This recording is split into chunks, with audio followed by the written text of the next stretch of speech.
Greetings, everyone.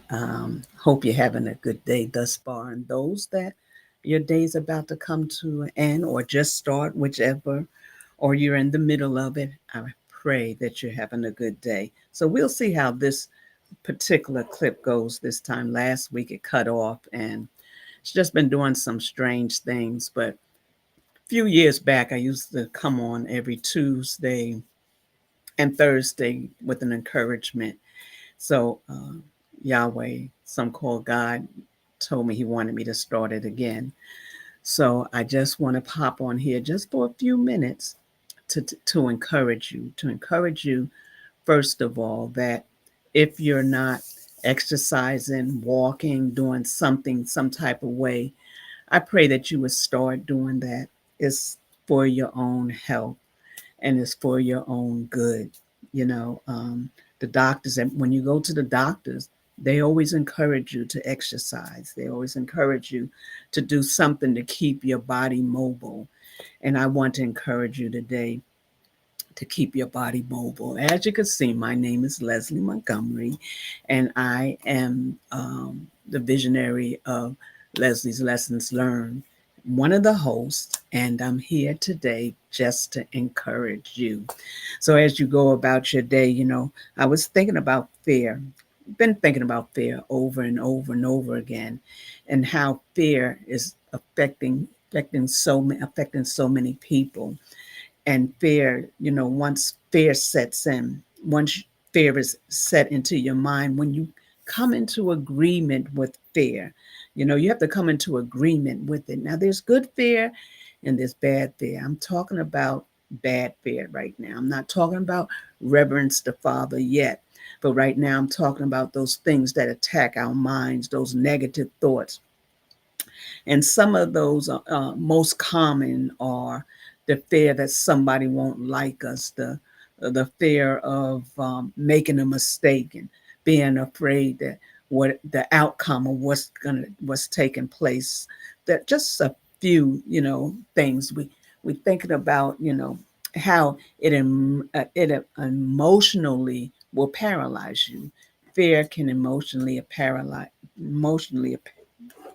it does can and will paralyze you.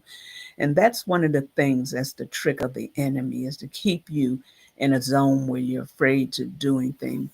My grandmother and her siblings came from a line of, I would say, fear. We don't know why, but they were afraid of a lot of things. I had my grandmother's sister that would not go out the house. She wouldn't go out unless she had to go to the doctor.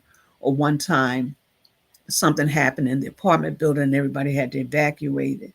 And they talked about how nervous she was, but one of the things they would have to do was give her a Valium before they could take her out of the house.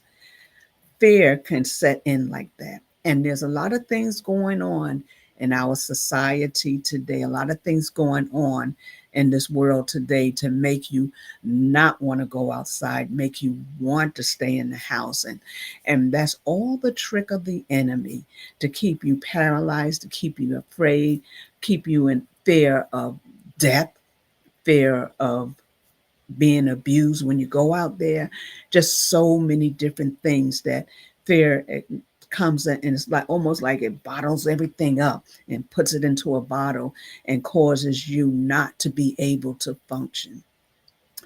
How you doing, Daphne? How you doing? Uh, and thank you so much for coming on. So we have to be cognizant of what's taking place and how fear can be detrimental. Starts in the mind. Once it starts in the mind, I'm going to say it starts in the spiritual realm, then it comes to the mind, then you come into agreement with it. And if you hold on to it long enough, then it begins to attack your body. I want you to be encouraged today. I don't want you to operate in fear. I want you to operate, and not only in belief, but in love.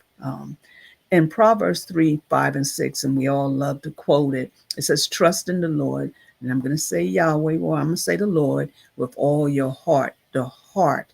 You can't allow fear to gravitate or grab your heart so much that you can't breathe, that you can't function, because that's what it will do. It's almost like it will strangle you. And I don't want you, I want you to trust in the Lord with all your heart and lean not to your own understanding. When you lean to your own understanding, that means that's part of that fear. The fear of what you see, the fear of what you hear, and the fear of what you think. I want to encourage you today. Don't let that be your portion. Let faith be your portion. Surrender all those thoughts, your feelings, and acknowledgement to the Lord and allow Him to direct your path. That means if you give Him, He says, cast all your cares upon me, for I care for you. He cares for right where you are. He's concerned about you and right where you are. And in his concern, he wants to be able to take you from a place of negativity to a place of peace. So today I want you to think about this, and I want you to earnestly put in perspective and make a choice. Do I choose to fear, or do I choose to walk in peace? Because when you walk in peace, not only are you resting, but you see things differently. You don't see everything as doom and gloom. You don't see everything. Yeah, you made a mistake. When you walk in peace, it's like, I made a mistake. Nothing I can do about it. And you keep moving. Life, you got to keep moving. Life will love you if you love life. Uh, so I want you to just stand up. I want you to shake yourself up. I say this every Sunday morning. I want you to hold your head up. Why? You're worth it.